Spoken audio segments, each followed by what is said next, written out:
Hoy trataremos el tema de cómo se gestiona el placer desde una perspectiva estoica. ¿Es algo a buscar o a evitar? Olvidemos las dicotomías preestablecidas y entremos a valorar el fondo de la cuestión. Con respecto a este tema, hay muchas creencias populares acerca de cómo los estoicos presentaban el tema de la sexualidad. En ocasiones, cuando hablamos sobre estoicismo, lo primero que viene a la cabeza de muchas personas es una filosofía que rompe con la idea de disfrutar de los placeres que pueda brindarnos la vida e incluso que los rehúye. Esto, probablemente, sea debido al reduccionismo que suele hacerse de cualquier corriente y que, ya en otras ocasiones, ha llevado a considerar el estoicismo como una filosofía fría que busca evitar la expresión de emociones, algo que no es más que un error de interpretación. Si bien es cierto que en cualquier línea de pensamiento se cree que cuando los placeres superan el umbral, tan difuso, entre lo normal y el exceso, se convierten en una especie de castigo, para el cuerpo y para la moral. Marco Aurelio tenía una idea muy clara sobre la sexualidad. El caso de la gestión de los placeres es algo más complejo. Las ideas erróneas sobre los estoicos, basándose en su dejar de lado lo mundano y los placeres, llevó a algunos a considerar que la sexualidad era para ellos algo innecesario. Se llegó a afirmar que el estoicismo busca eludir los placeres, pero esto nace de una falacia argumental. Y es precisamente por esto que debemos conocer la verdad y romper con los errores de razonamiento, al tiempo que entendemos cuál ha sido la concepción del placer para los estoicos a lo largo de la historia y por qué la respuesta no se halla en sí. Es algo que se deba buscar o evitar. Algo semejante lo encontramos en otros ejemplos, como la preferencia ante los alimentos dulces, altamente calóricos y azucarados, frente a los amargos, un sabor que puede indicar un mal estado de la comida, o tal vez la presencia de alguna sustancia nociva, o en el placer en la práctica sexual como recompensa a la reproducción y con ello, la supervivencia de la especie. Es por ello que, de un modo intuitivo, el ser humano ha buscado el placer como objetivo primordial de sus acciones.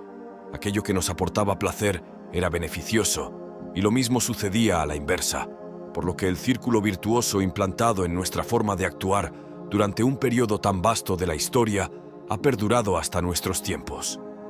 Como explicaba sabiamente Séneca, la naturaleza ha unido el placer a lo necesario, no para quedarnos simplemente con el placer, sino para que esas cosas que necesitamos nos resulten atractivas.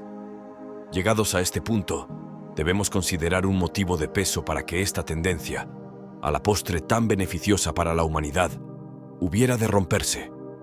Tal suceso lo encontramos hace 10.000 años con el paso del Paleolítico al Neolítico, que implica la evolución de nómadas a sedentarios, la creación de granjas, y de este modo, a que el trabajo rutinario sustituya al instinto de supervivencia para nuestra prosperidad. Mientras que unos años atrás, encontrarnos con un panal de miel podría salvarnos la vida, y esto lo corroborábamos con el dulce sabor que obteníamos tras su ingesta. Ahora, si somos capaces de trabajar la apicultura por nosotros mismos y en cualquier época del año, comer miel a diario nos hará más mal que bien, debido a los picos de insulina que nos producirá. Evidentemente, todos estos sucesos nos llevan a reconsiderar qué es el placer para el género humano y por qué sentimos tanto apego hacia él, y las reflexiones al respecto de las primeras escuelas del pensamiento griego no tardaron en llegar. La primera escuela filosófica en tomar posición respecto al tema de la sexualidad por placer fue la hedonista. Con la creación del hedonismo cirenaico, Aristipo de Cirene, que vivió entre el 435 al 350 antes de nuestra era, da comienzo a una escuela del pensamiento basada exclusivamente en el placer instantáneo, tanto que incluso es antepuesto a posibles placeres mayores en el futuro. Para los hedonistas cirenaicos, el fin de la vida del ser humano es la búsqueda del placer, desde la perspectiva física, pero también del placer espiritual. Por tanto, para esta doctrina, el concepto del bien se relaciona directamente con la satisfacción de dicho placer y el mal con el dolor, dejando de lado conceptos como la virtud del ser humano. Unos años más tarde, Epicuro de Samos, que vivió entre el 341 al 270 a.C., pone la primera piedra del denominado epicureísmo, doctrina hedonista que se diferencia de la cirenaica, en punto de que en lugar de buscar el placer de forma directa, lo hace tratando de evitar el sufrimiento. De esta forma busca el placer, pero no por ello lo antepone a la recompensa inmediata, a una que se pudiera obtener en el largo plazo. El estoico Séneca afirmaba que era preferible perseguir la vida mejor, no la más agradable, de modo que el placer no sea el guía, sino el compañero de la voluntad recta y buena, pues es la razón quien tiene que guiarnos. Sea como fuere, lo que ambas corrientes hedonistas tienen en común es la persecución del placer, es en realidad su objetivo prioritario.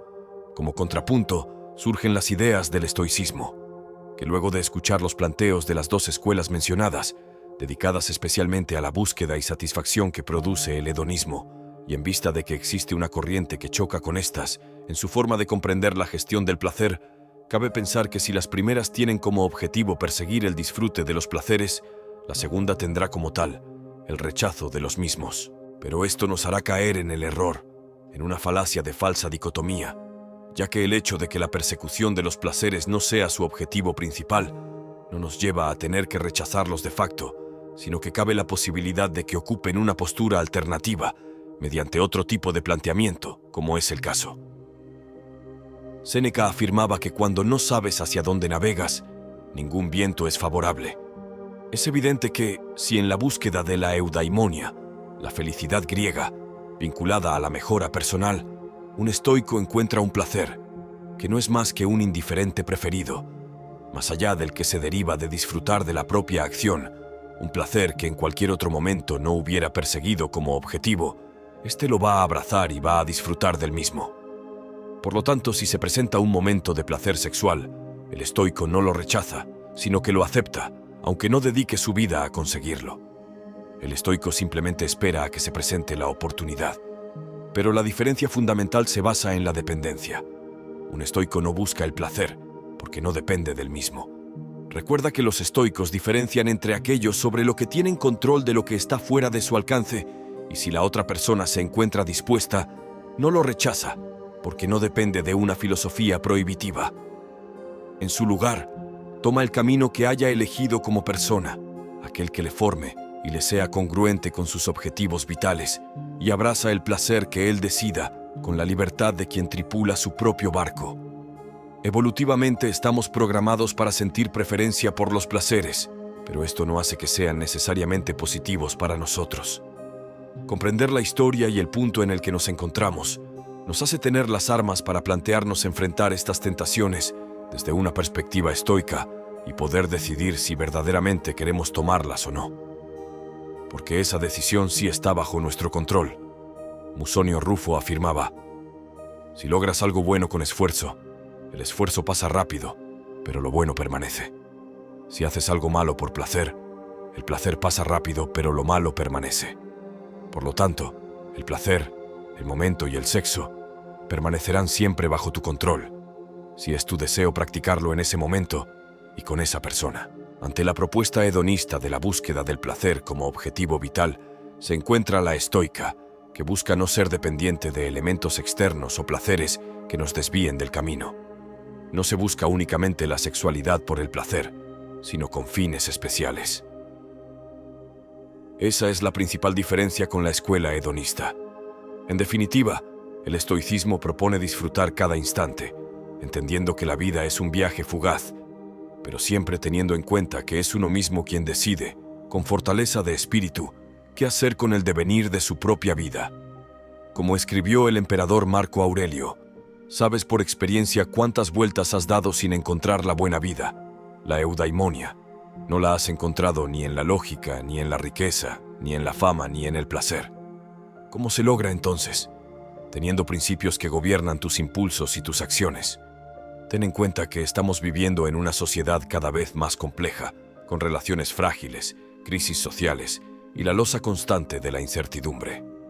Ante un contexto semejante, solo caben dos opciones: aceptar o seguir peleándonos ante tantas dificultades. La personalidad estoica configura a esa perspectiva qué más puede ajustarse, a un entorno en el que la razón nos permita sortear el caos.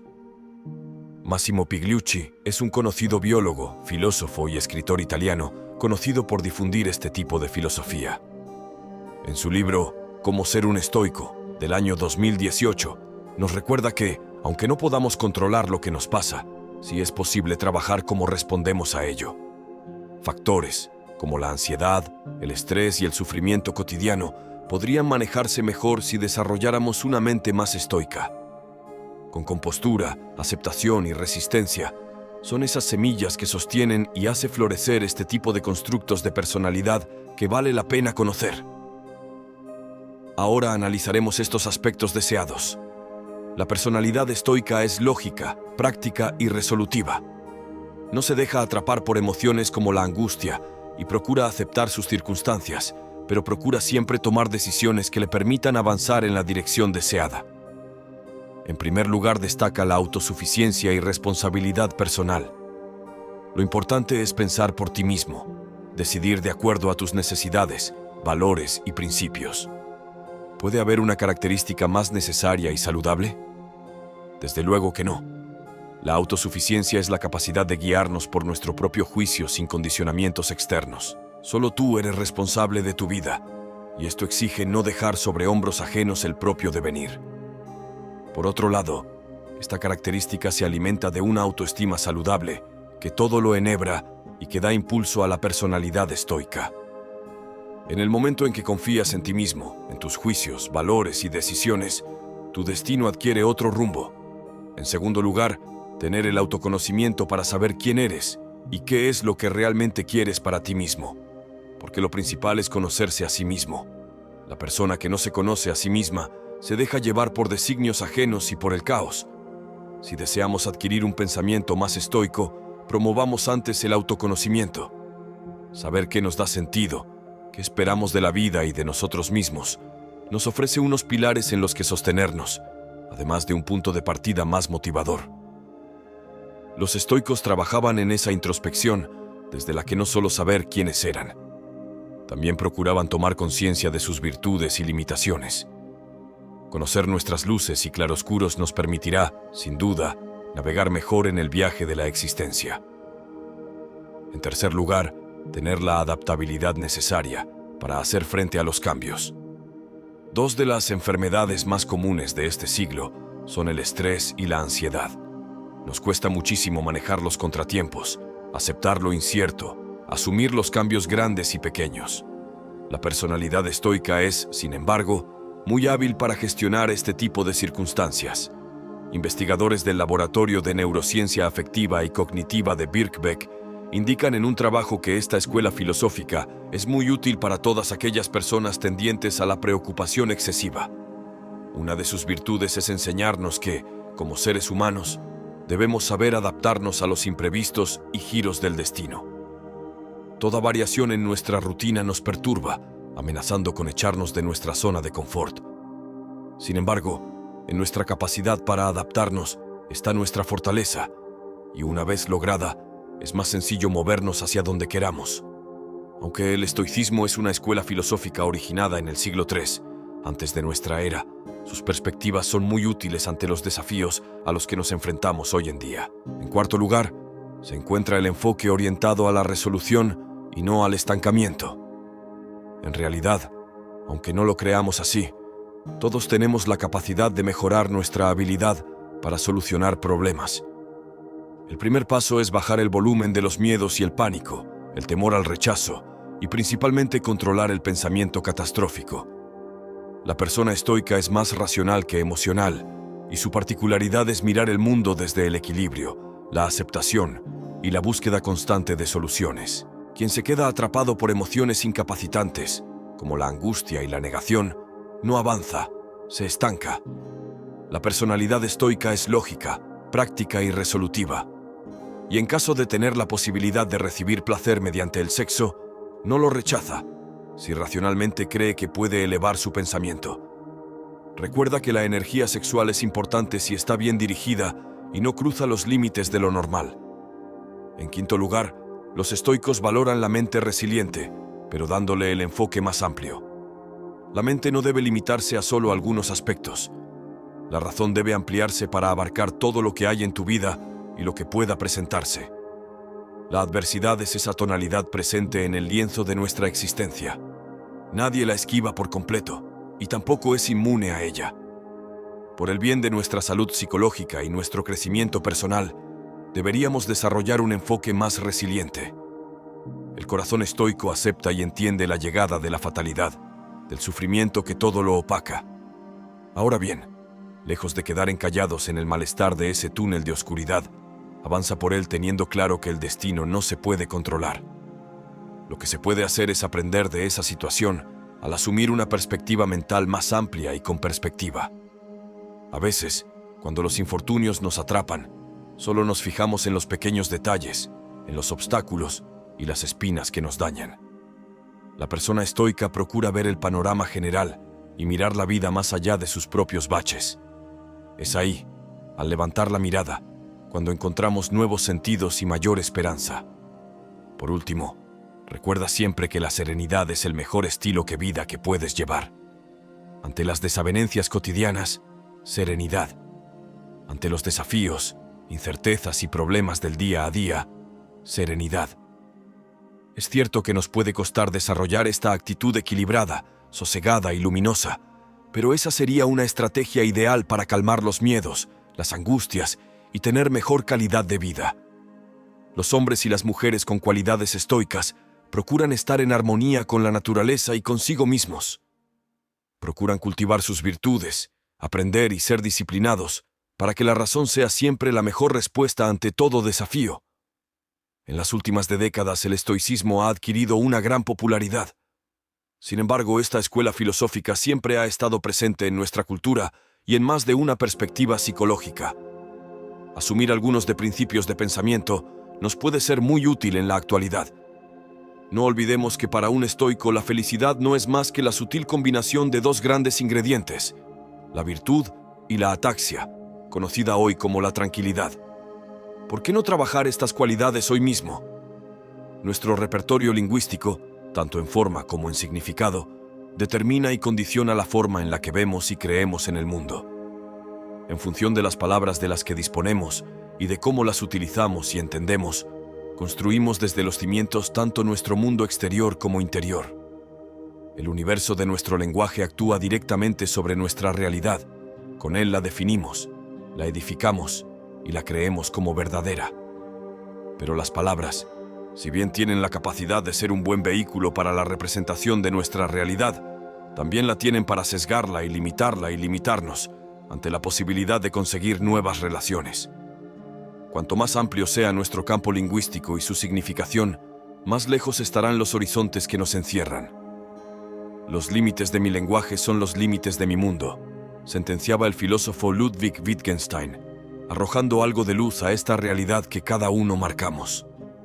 Si dirigimos la mirada, en este amplísimo tema de la sexualidad, al concepto de utilidad, nos damos cuenta de que el sesgo ante el que aquí nos encontramos tiene implicaciones muy profundas a las que merece la pena atender. En líneas generales decimos que algo es útil cuando sirve para algo. Este servir al que aquí nos referimos está completamente integrado en nuestro entendimiento como un servir productivo, que nos da placer y nos hace sentir bien, es decir, que nos acerca a la consecución de un producto. Atendiendo a esta definición, podemos preguntarnos, ¿es que acaso la belleza y su contemplación no sirven para nada?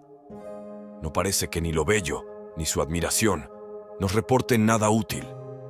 Las humanidades, las artes, la atención a lo sentimental y a la vida contemplativa o la actividad sexual sufren el castigo inmenso de perder el valor de servir para algo. El interés de lo humano por lo humano decae, queda sobrepasado y enterrado por una sociedad que cree y reza a una utilidad únicamente en términos productivos.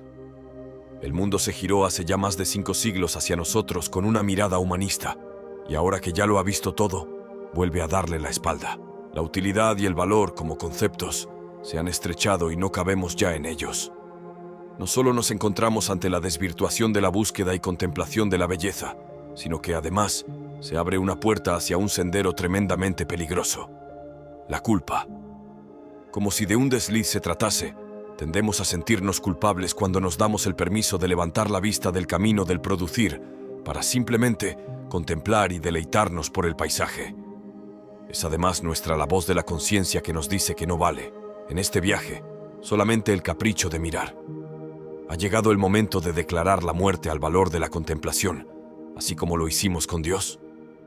Cada uno se aferra a la deidad que elige, y nosotros, culpables por dejarnos golpear emocionalmente por lo bello, sentados en el perímetro de lo útil, pero con los pies colgando hacia el lado opuesto de su aceptada significación, seguiremos disfrutando de ser capaces de conmovernos por esta maravillosa inutilidad que cuelga en la belleza.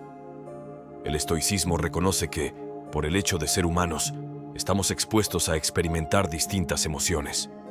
En ocasiones, este sentir puede desbordarnos y empujarnos a actuar por impulsos en lugar de por la razón. El dolor que experimentamos en una ruptura puede nublar nuestro juicio y retrasar todo progreso.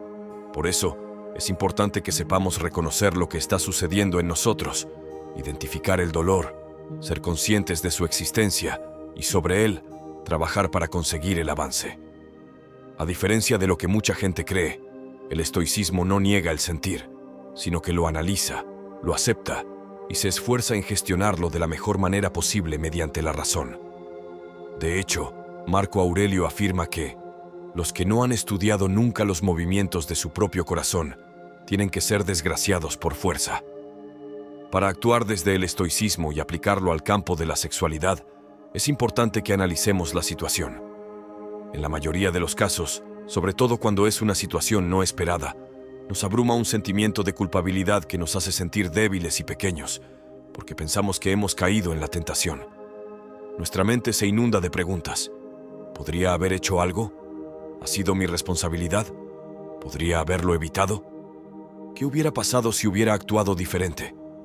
Y un largo etcétera que parece presionarnos cada vez más, haciéndonos pensar demasiado. Hacerse este tipo de preguntas no es algo negativo si la finalidad es el análisis de lo ocurrido. Pero hay una línea muy fina entre el estudio de lo que ha sucedido y el estancamiento en nuestro propio caos. Como afirmaba Epicteto, en cada cosa mira los antecedentes y las consecuencias y acércate a ello de acuerdo con esto. Si hemos sido responsables de haber mantenido nuestra relación, es necesario ser conscientes de ello. Pero también debemos saber que el castigarnos por pensar que tal vez actuamos apresurados es contraproducente. Si hemos sido responsables de una actividad sensual, tener conciencia de lo que ha pasado nos ayudará a guiar nuestras acciones en un futuro y a actuar en base a ellas. En cambio, reprocharnos no tiene sentido. El sexo es un involuntario deseado, algo que llega para confirmar nuestra humanidad. Las situaciones pasadas, por más que pensemos en ellas, no van a cambiar y gastar nuestras energías creando posibles escenarios en base a lo que hubiera pasado si, nos creará más desequilibrios y nos alejará de la tranquilidad que buscamos. Lo único que tenemos y sobre lo que podemos actuar es el presente. Conócete a ti mismo. Qué típico suena esto, ¿verdad? Aunque estemos hartos de escuchar y leer esta frase, es real y muy necesario ser capaz de estar y ser con uno mismo. Tras una ruptura, es momento de pasar tiempo contigo, de conocerte, de saber qué sucede en ti, de analizar cuáles son tus propósitos y metas. El estoicismo promueve siempre una actitud de análisis objetivo ante cada situación, incluido aquí, por supuesto, sexo o el desamor, porque puede darse la situación de que recibas un rechazo. Tener un interior cuidado y del que conocemos los rincones nos permite avanzar de manera más estable y eficaz. Según Marco Aurelio, no hay nada que pueda educar tan bien el alma como el análisis metódico y preciso de todo aquello con que se tropieza uno en la vida. Puedes recogerte a cualquier hora dentro de ti mismo. En ninguna parte puede hallar el hombre un retiro tan apacible y tranquilo como en la intimidad de su alma, sobre todo si posee esos dones preciosos que por sí solos constituyen una calma perfecta, entendido por esto la tranquilidad de un alma en la que todo está en orden y en su lugar. Supongamos que te rechazan en un lance sexual. Todos sabemos cómo se siente eso. Es un camino difícil, con muchas subidas y bajadas emocionales, las cuales también hay que abrazar y entender para trabajar sobre ellas. Una ruptura es un duelo, un proceso, y por lo tanto requiere tiempo. Como ya hemos dicho, no existe una pauta universal para la superación de este dolor y debemos individualizar cada situación. Para enfrentarnos al desamor desde el estoicismo, tenemos que ser conscientes de que vamos a pasar por distintas etapas y desequilibrios y tener presente que son parte del proceso. Ante situaciones que nos generan más estrés y desestabilidad emocional de lo habitual, es importante que seamos capaces de analizar la situación de la forma más objetiva posible, es decir, haciendo uso de la razón e intentando no dejarnos arrasar por nuestros impulsos. Séneca escribió sobre el tiempo y los procesos a los que nos enfrentamos. Se tarda mucho en olvidar lo que mucho tiempo llevó a aprender. Y también dijo, no hay desgracia tan grande que dure mucho. Una de las características que más define al estoicismo es que es una filosofía práctica, una filosofía para la vida.